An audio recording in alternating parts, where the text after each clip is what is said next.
At kami po ay andirito ngayon. Ako po, tawagin niyo po akong Jake mula sa BCDA. Kami po ay malugod na magbigay ng update sa ating ginagawa para sa proyekto na Pax Silica. Ito po ay bahagi po ito ng Luzon Economic Corridor na project. Na po. So, meron po akong inihandang presentation at para sa pagbibigay po ng update po sa mga ginagawa ng BCDA po, no, sa ilalim po ng guidance ng ating national government sa napakahalagang proyekto na nakikita namin to. Excited po kami sa project na ito. Okay, next slide po. So makikita po ninyo na ang Pax Silica po na ito ay ecosystem po ng mga industries.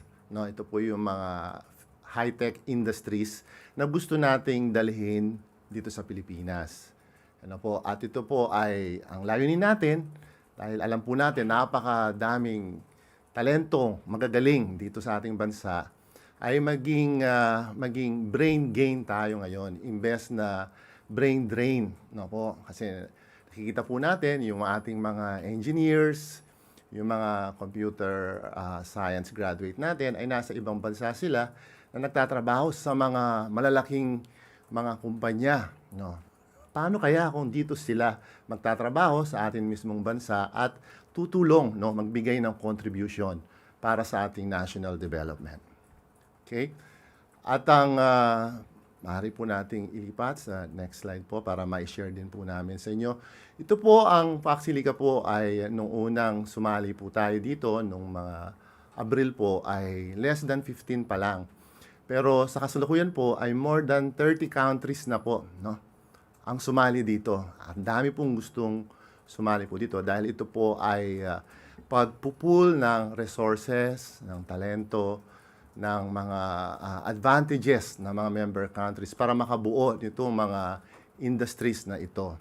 Na kailangan natin, kagaya ng Pilipinas, na meron din naman ma-share dahil mayaman tayo sa resources at ganoon din po sa local talent. Okay? Next. At nakikita rin natin dito dahil sa inisyatibo po ito ng national government ng ating Pangulo, ito po ay magbibigay ngayon ng framework ng stability and predictability para sa ating mga mamumuhunan. Kasi bubuin natin to na magiging compliant ito sa lahat ng mga regulation, international laws, at maging mga yung tinatawag po natin mga ESG goals on environment, sustainability, and governance. Okay po?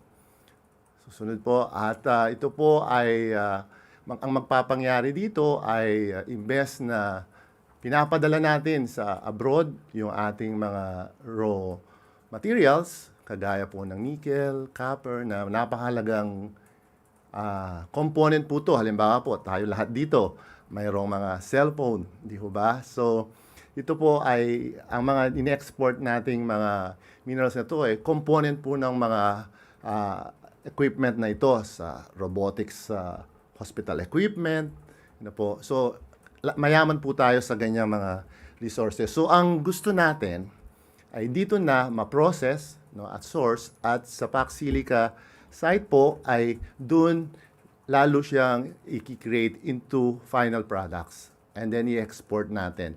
So magkakaroon ito ng high value chain contribution sa ating ekonomiya. Okay, next.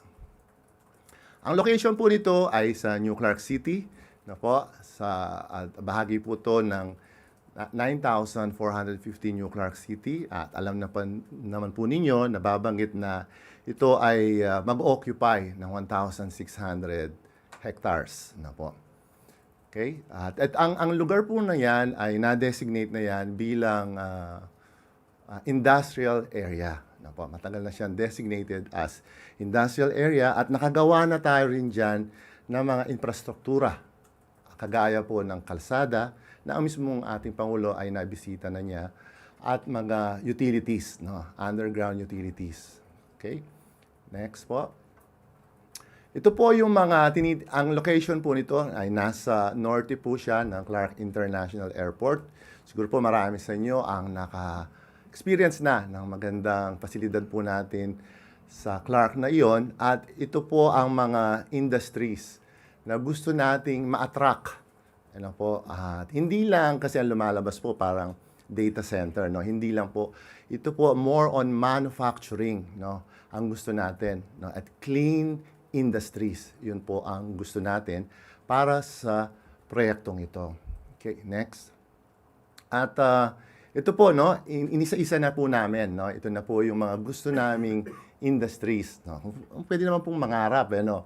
Pero kasi ang gusto natin itong mga high value chain na industries, lalo na po, halimbawa, sa research and development, nasa mga advanced economies na yan. Pero gusto natin, dito rin magtayo sila ng R&D. Bago pa lang magawa yung produkto ay pinag-aralan na dito. At makakatiyak tayo na merong susuportang local talent para magawa yan. No? At andyan po, no? Hindi lang po industries. Gusto natin na yung mga magtatrabahong Pilipino doon ay magkakaroon sila ng maayos na community. So gagawa rin tayo ng mga pabahay, mga mixed use, na balanse, no po. Kasi meron kaming master plan na ginawa. At yan po ay balanced development, sustainable development po yan. Okay, next. Yan po, no? Meron na po tayo kasi sa Clark na dalawang malaking multinational companies. Ito po yung Texas Instrument at yung SMK na gumagawa rin po ng bahagi ng cellphone. Ito po, itong brand ko na to. Ito po yung pinanggagalingan din nila doon. Ano po? So, ito po, nag-employ na po yan ng mga libu-libong engineers, po, mga highly skilled na mga talent. At bahagi sila ng mga major exporters natin. In fact, nakakatuwa po na last year, I think, yung semiconductor industries natin was able to export more than $49 billion, no, which is more than 50% of the total exports. And the target of the national government is to further bring it to more than $110 billion by 2030. Malapit na po yun. Ngayon, ano ang makakatulong? Ito pong ganitong mga industriya. Ito ang gusto nating ligawan pa, pumunta dun sa lugar na inaalok natin na maging bahagi ng Pax Silica. Okay? Tingnan po natin yung susunod na slide po. Ngayon, gusto ko pong i-discuss po, no? Sana po mangyari po to dahil ito po ang potential ng project na ito. No? Una po namin papakita sa inyo po ito. Tama po, ang lumalabas, meron po itong 1,620 hectares. In fact, ang gusto po sana nila mas marami pa, mas malaki pa. Pero dahil gusto natin responsible and sustainable development, iyan lang po ang nakalaan sa industrial development. Yung iba po for open space, urban farming, and iba pang development na makakadagdag sa well-being ng mga titira doon o magtatrabaho. Ang nakikita nating initial development, kagaya po ng ginagawang mga proyekto ng DCDA sa New Clark City, sa Bonifacio Global City, yung Subic Clark Expressway, ay ginagawa rin natin to ng tamang plano and by phase. So nakikita natin, ang unang requirement dito, kailangan muna magawa dito yung mga internal infrastructure. So mga $10 billion po ang kailangan dyan. At nakikita natin na yan ay investment na ibibigay ng mga gustong mamuhunan mula sa mga member countries ng Pax Silica. But at full development, nakikita natin, yan ang potential, $40 to $70 billion na po. Inaral na po namin yan at yan po ay base sa siyensya, hindi po yan pangamba na haka-haka, kundi yun po ay based on science. So, ang nakikita nating employment to be generated ay mga 130,000, 290,000 jobs, high-quality jobs. Ngayon po sa Clark, mayroon lang mahigit 150,000 workers. So, ito po ang pwede nating idagdag doon. Ano po? At maging sa Subic, ang Subic naman po na magiging kabahagi rin namin ng proyektong ito kasi sila magiging logistics partner namin ay meron silang 170,000 workers. Pwede pong ibalik po muna natin ulit yan. Yung indirect jobs naman po, ito yung mga development, yung ecosystem, no? Yung mga suppliers, ito po yung mga pwedeng tirhan, yung mga opisina, yung mga commercial, ito po ang potential na pwede nating ma-create na trabaho. At yan po ay based on, ano rin po yan, industry practice. Yung sinatawag po nating multiplier effect. Alam po natin yan, no? O yung domino effect sa ekonomiya. Kami po sa BCDA, ang tinatanya po namin dito, kung magkakaroon po tayo ng arrangement sa magiging lessee, no? O kung magiging lease agreement, commercial agreement to, ay mga 60 billion po. Pero, ang mas malaki po dito ay yung economic benefits. Yung pong pwedeng mapakinabangan o makuha, ma-generate ng national government at ng mga local government units na andoroon.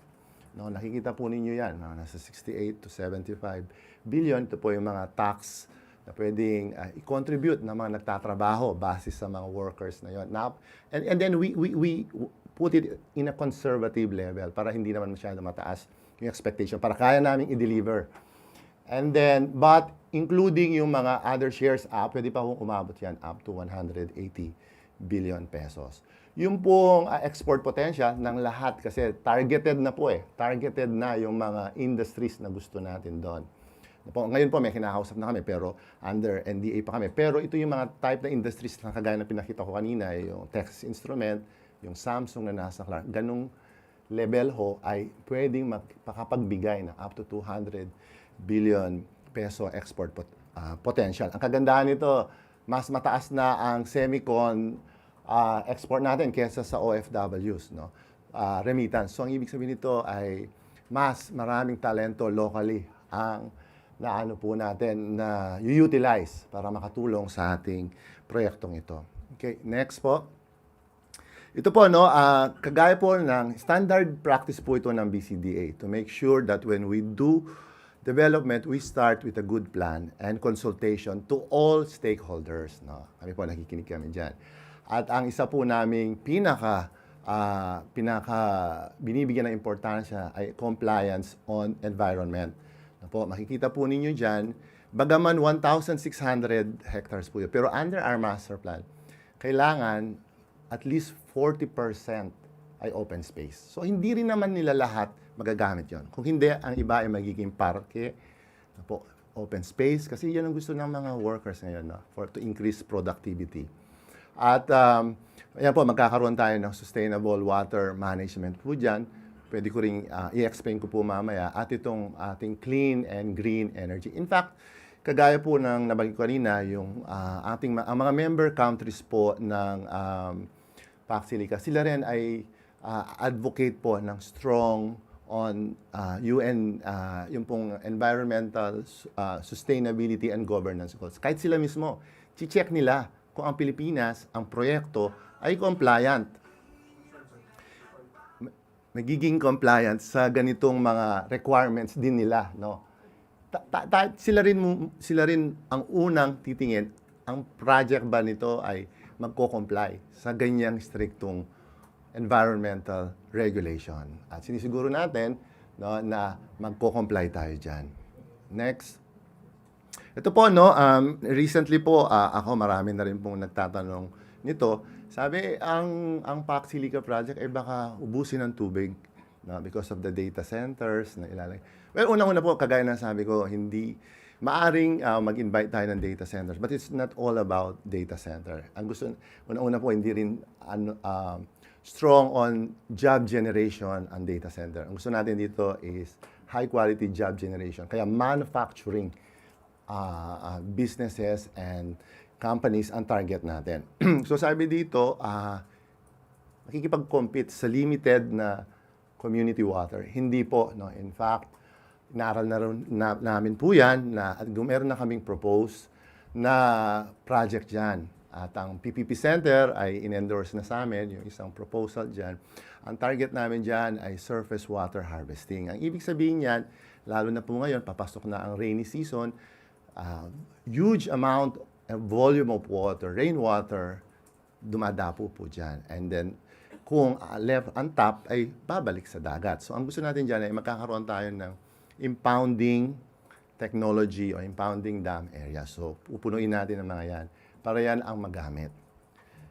In fact, yung proyekto na to ay sa una naming tansya ay co-consume ng mga 65 to 90 million liters per day, no? Yung mga industriya na andon. Pero yung initial design na ginawa namin ay nasa 120 million liters per day. Pwede pa namin siyang i-ramp up to 300 million liters per day gamit ang technology ito. Anong ibig sabihin?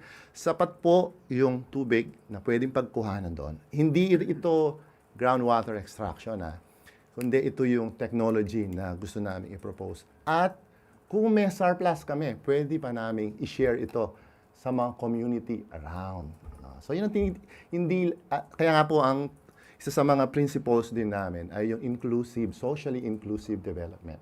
Gusto namin kabahagi natin ang mga communities around sa pag-asenso. So pwedeng nating i-share itong magandang technology at mapakinabangan din nila. Of course, with technology comes better economies of scale. Makakaasa sila better quality and more economical costs.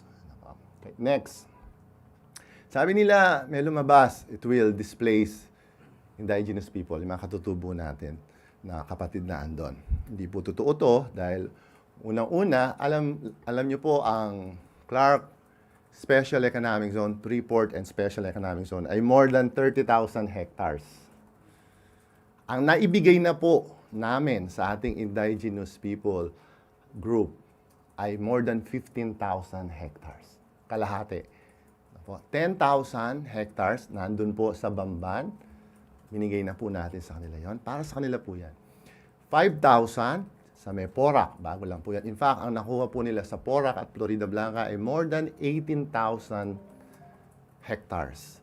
So inaral na po namin na meron na pong nakalaan para sa mga indigenous people na lugar para sa kanila, na pwede silang mamuhay ng naayon sa kanilang kultura at tradisyon.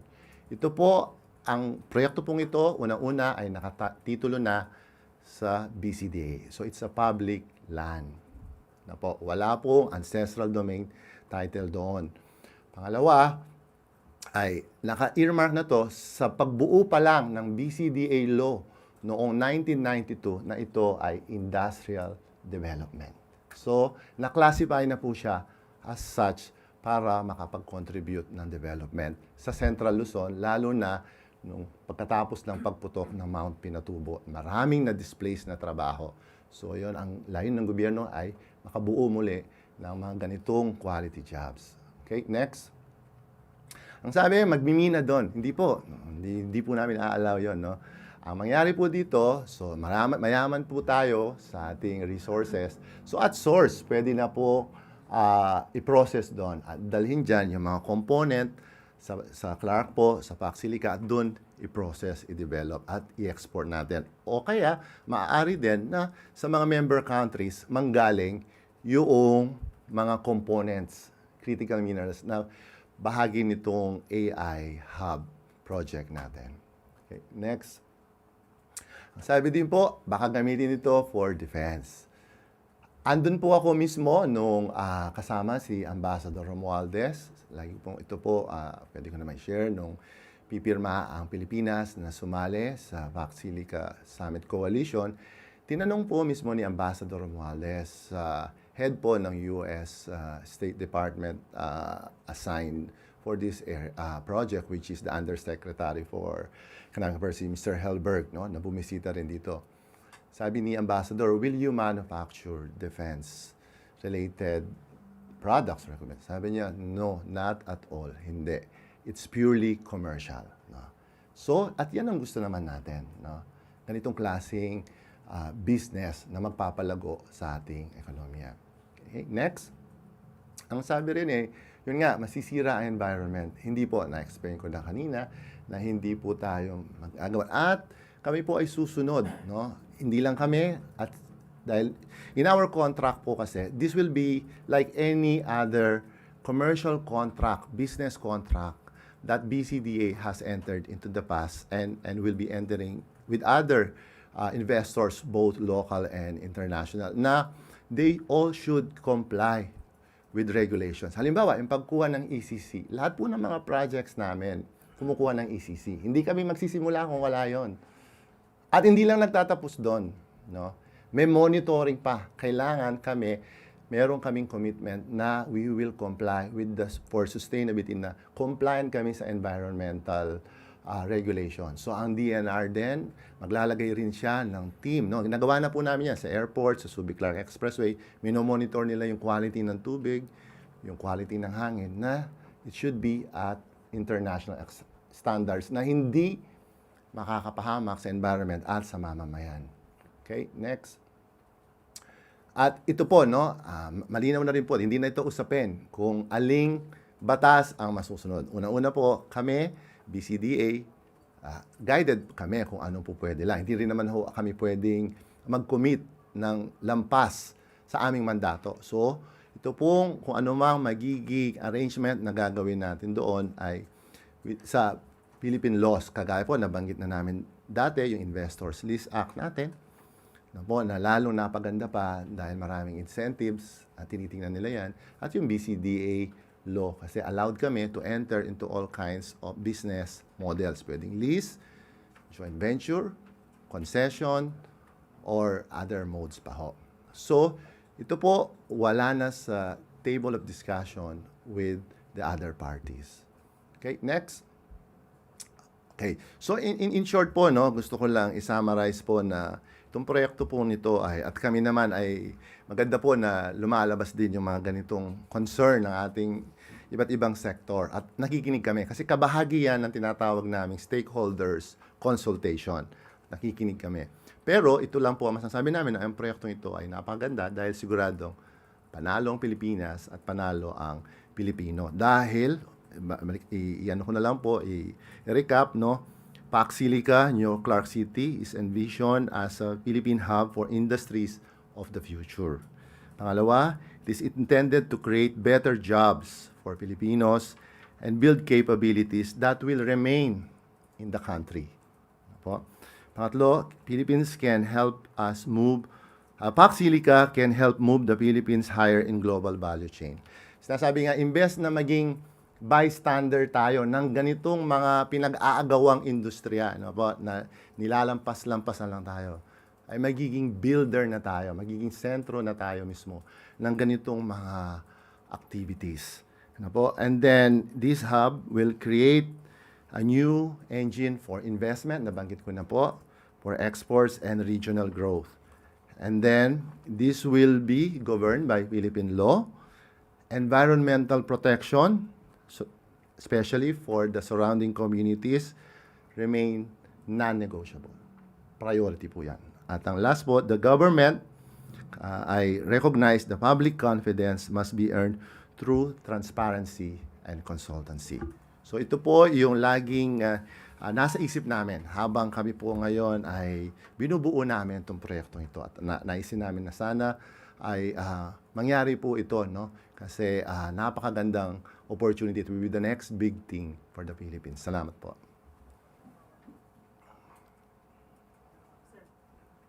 Sir. Ay, no. From the ICT. Okay, unang tanong po mula kay Harley Valbuena, IBC 13. Hi, good morning to BCDA. Sir, I know magiging priority natin sa Pac Silica initiative yung pag-hire ng Filipino workers, but will the industries involved, will they also employ foreign workers since baka po meron pang technological capabilities na hindi pa po kaya ng mga Pilipino, kailangan pa ituro? Maaaring sa simula po, ganun nga ang magiging scenario. Halimbawa po, ngayon po, kung pupunta tayo sa malalaking multinational companies, sa Texas Instrument at yung iba pa na sa Clark, meron din pong mga tinatawag nating expat na po kasi sila yung mga direktang nagre-report ng business operations sa kanilang headquarters. Pero ang mga nagpapatakbo na mga supervisors, managers ay mga Pilipino na. So basically, ganyang setup din ang nakikita natin dito sa project na to. May estimate ba tayo, sir, how many numbers are we talking about in terms of foreign workers or in terms of percentage doon po sa 130 to 190K? Normally, no, based on standards that we have, less than 10% are foreign workers. No, po, ito po yung mga top executives nila. But the good thing is, majority will come from our local supply of talent. And sir, since ito po ay AI hub, wala naman po tayo nakikitang security risk doon sa pagpasok po ng foreign workers. Ang kasama na po yan, no? Kasi po ang titingnan natin ang AI hub o PAC Silica ay bahagi po to ng entire New Clark City. Ang New Clark City naman po ay mayroong mga eskwelahan dyan, kaya andyan ang National Academy for Sports, UP, Science High School. So it's a total community. At bahagi po sa programa namin ay yung pagbuo ng estate management. Kagaya po ng ibang malalaking development, mayroong estate management. At bahagi dyan sa trabaho niyan ay security, traffic management, and then iba pa po serbisyo. So papasok po siya dyan to make sure na meron po tayong security in the entire estate po.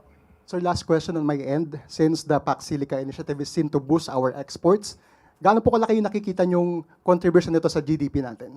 Well, if those numbers po will hold true, sana ay makikita po natin, no, the investment alone, no, kung at 40 to 70 billion dollars, that's already around 10% of the GDP.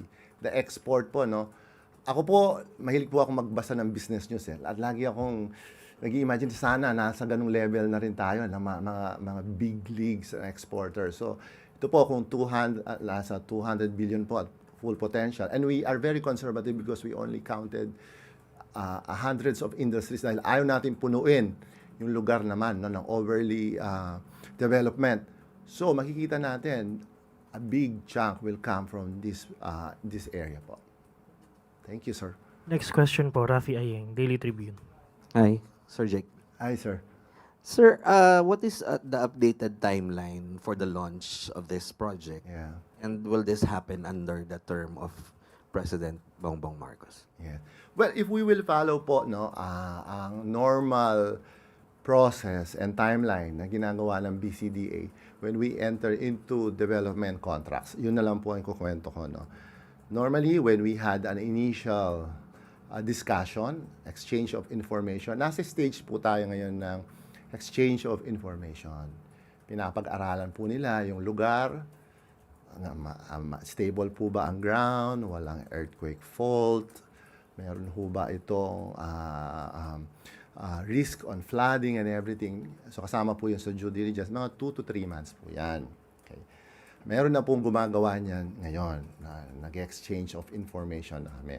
Ang susunod po noon ay magkakaroon po ng contract negotiation. Pwede rin pong parallel yan. So nakikita po natin kung 2 to 3 months po, mako-comply po natin yan. Kagaya ng ginagawa namin, ay within the year, pwede tayo makapagpapirma ng initial agreement na. After that po, doon sa kontrata ay maglalagay na po tayo ng mga responsibilities and roles ng bawat party. So kami, meron kaming role doon, pwedeng tulungan namin sila makakuha ng mga permits, maklear yung area, but sila naman, they need to prepare a development plan. Yung development plan po, normally, for a standard project, mga 6 to 9 months. Pero dahil malaki ito, we see it at least a year.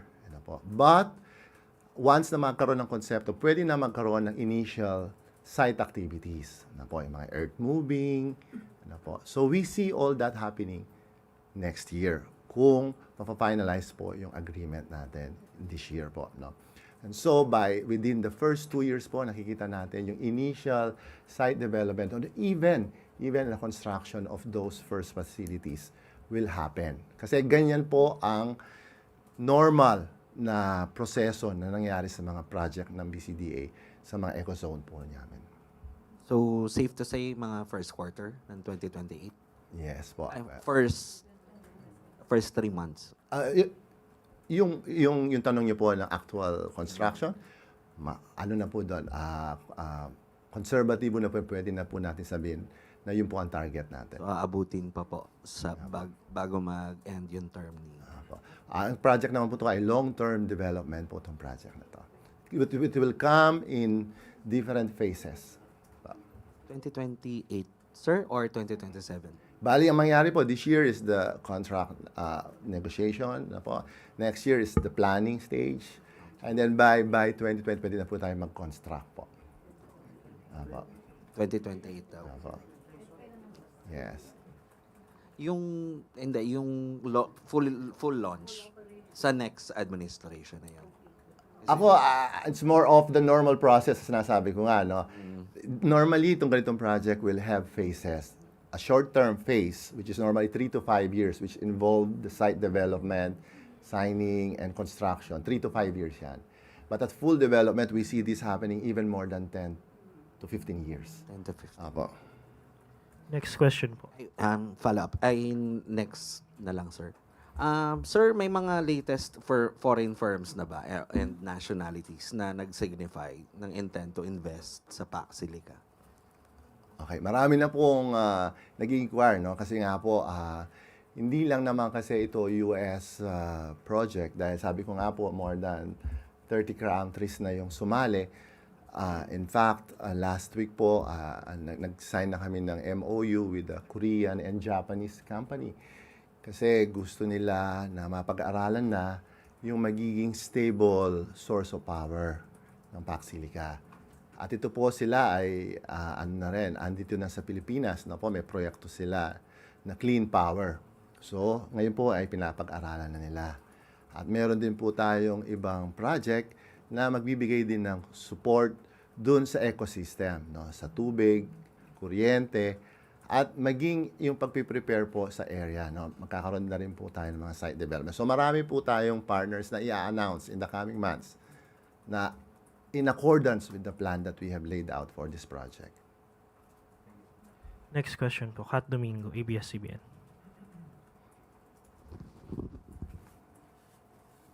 Sir, since you already mentioned power, how much is the expected demand for energy that will be generated from the PAC Silica?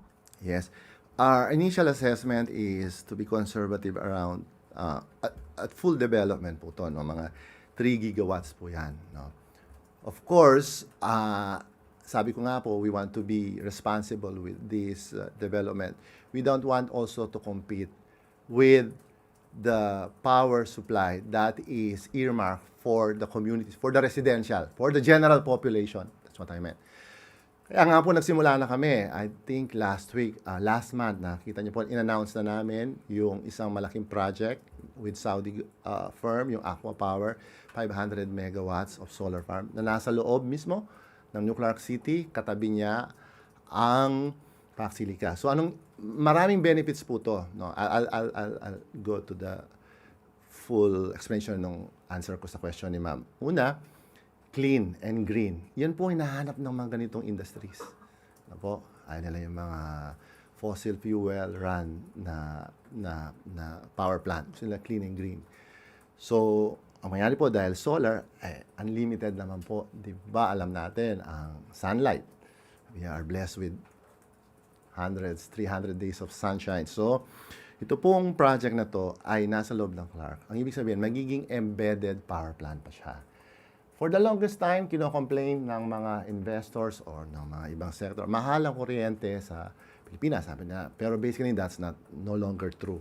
But with this project pa, ay ang mangyayari ay mapapababa pa natin kasi magiging embedded na siya. It's like a power supply, a generator, right to your next door. So, marami siyang makakat na mga charges. So, we're working on that kind of environment to make sure the power. And we are working right now to study an LNG plant. Clean fuel din po yan. No? In fact, may proposal na po sa BCDA na magkaroon po ng dedicated fuel line between Subic, kaya kailangan din namin ng sister company naming Subic na mag-provide ng space at ma-deliver yung fuel sa Clark. So, yun po ay inaaral na rin namin. It's an American company rin po. So, ang gusto po namin dito is reliable, clean, and stable, and affordable power for this project. Sir, yung 3 gigawatts, is it an annual measure, a monthly, a quarterly measure? It's the capacity, power requirements para 80? on actual, ano po yun. When all the motors, the engines are, Daily? Po, Daily, weekly, monthly? daily na po yan. Daily. Sir, ilan na po yung mga power, regardless kung clean fuel or fossil fuel, ilan na po yung power plants na nag-commit to actually build power sources to provide or to supply or to adhere to the demand of this 3 gigawatt? Yan.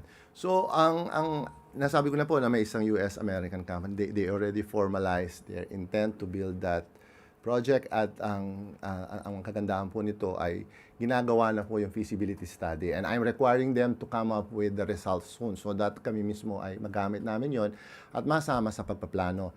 Second, nabanggit ko na nga po, yung Korean company and a Japanese company have also signed an initial understanding with us to study how to provide the needed support. In fact, yan din po ang tanong ng US government when we had an Luzon Economic Corridor Summits, where will the power and water? And we gave this same information to them, and they are hoping that we can deliver those so that they can easily convince these investors to locate in the site. Sir, last from my end, at least half po ba nung 3 gigawatt supply, rather demand, is already accounted for? Or are we still just in the hopeful phase of things? Meaning wala pang actual commitments? Or kung may actual commitments, ilan na po yung megawatts or gigawatts Well, na actually covered? Meron na po tayong actual na 500 megawatts na po, na solar power. So, okay na po yun.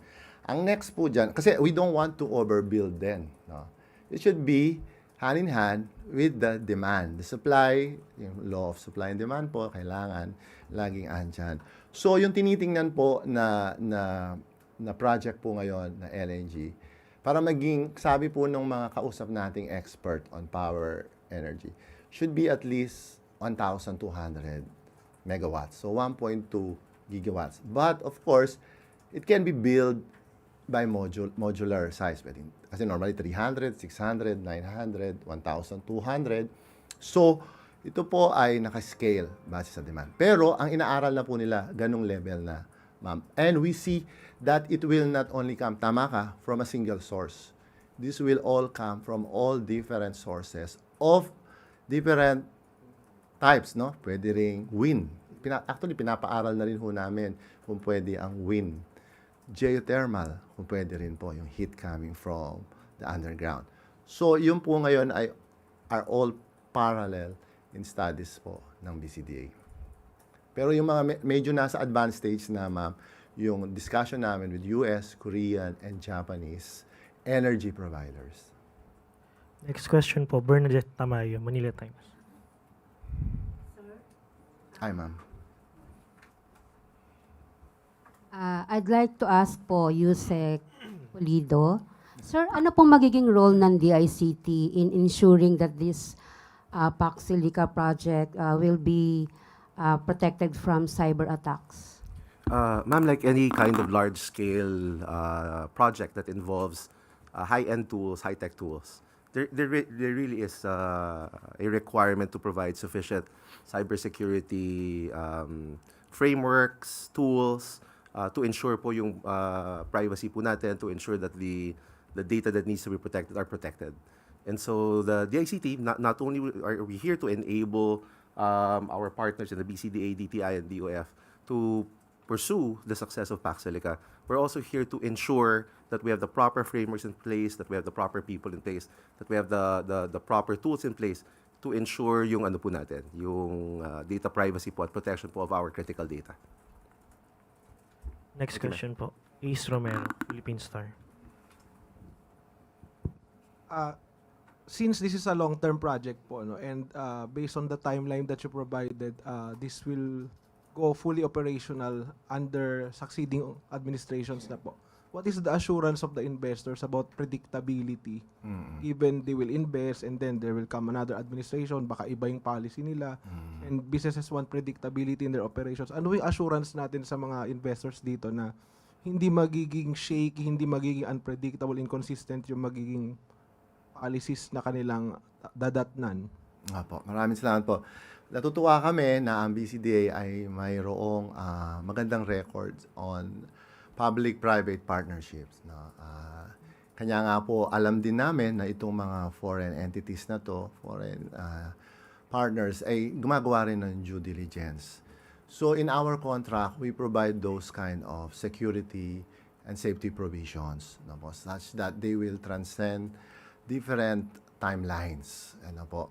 So, ang kagaya po ng mga contract po na pinasok na ng BCDA recently, ay ito po ay properly passed through several layers din po ng other government agencies who are entrusted to make sure that this will pass the test of time. Halimbawa po, lahat ng contracts namin ay tinitingnan din ng Office of Government Corporate Counsel. Hindi lang yung mga lawyers namin, no, pati yung mga external counsel. They give their seal of approval. And so, ang ano po namin, ang kagandahan pa rin ho dito, marami na rin tayong mga provisions. Na po, halimbawa po, yung mga batas natin, 75 years, 99 years, batas na ho ngayon. So, yun po ay meron ding mechanism how to avail, no, objectively those kind of requirements. So, yun po ay, actually, hinihingi rin po yan ng mga foreign partners na how to make sure that there's predictability, certainty dito sa mga contract. At ang mga kontrata naman po ng BCDA ay more than 30 years naman po ang BCDA nagdaan na sa iba't ibang mga timelines po. So regardless of sinong nakaupo sa Malacanang, the investors can be assured of stable, predictable Yes. policies. Kanya nga po itong kontrata na to ay gusto namin matreat siya as commercial business contract. Na po, parang kausap natin, negosyante, na talagang devoid of any other parang risk or other concerns. Na po. It should be treated as a purely business contracts. Na po, na kung ano man ang environmental situation, they are immune from those kind. Of course, it's all about market forces din. Kung mahina o malakas ang mga ekonomiya, then it's something na gusto rin nila yan, di ba? To make sure they can makaalinsabay sila sa plano nila sa operasyon. Huling tanong na po mula kay Sam Medinilla, Business Mirror. Good afternoon, sir. Good afternoon. Clarify lang po namin, bali ilan firms na po yung nag-express ng interest na mag-participate po dun sa Paxilica project? Yung total po. Well, right now, marami na po tayong letter of interest. Ano po, meron na po noong May, more than 20 companies na po na daragdagan. In fact, this morning, meron din akong sinanggot na email request that they can visit the Philippines to check the site. Then I said, of course, absolutely. So, nakikita natin, no, more than 20, I can say mga 30 companies na po, no, ang interesado. Kanya lang po, hindi pa tayo pwedeng mag-entertain sa kanila ng husto dahil we need to have the final agreement first to be finalized, no, by BCDA. Ilan po kaya dun yung data center tsaka yung ilan dun yung high-tech manufacturing firms na na-mention po nila kanina? Mostly manufacturing high-tech. Siguro po kung data center, isa o dalawa lang po yung andon. And then the others are basically on energy industries din. Follow-up lang po. Na-mention po na para may ongoing pong study na kinoconduct yung DNR regarding dun sa environmental impact ng Paxilica project. Yeah. Hintayin po ba munang matapos ng BCDA yung completion ng study na yun bago masign yung framework deal ng November? No, hindi naman po kasi basically po, ito po, no, masishare ko rin po. Ang BCDA po, nung ginawa namin yung master plan nito, 2017, and then we started developing it. Meron na po kaming general ECC na po. Meron na kaming general environmental compliance certificate para sa entire project. Na po. Pero individually po, ang mangyayari niyan, each industry that will be putting up shops, offices, kailangan kukuha sila individual na ECC. Na po, they have to comply. And of course, ang batayan po, ang gauge po niyan ng DNR is the master plan that we have that they also look into and also their own regulations. So, parallel po yan. Pwede po ang mga industry sila ang kukuha mismo ng ECC later, which is a standard thing naman na ginagawa ng mga projects na ganito. Bale, sir, i-confirm ko na lang. Bale, on track pa rin po ba tayo na masasaynan yung framework deal ng November?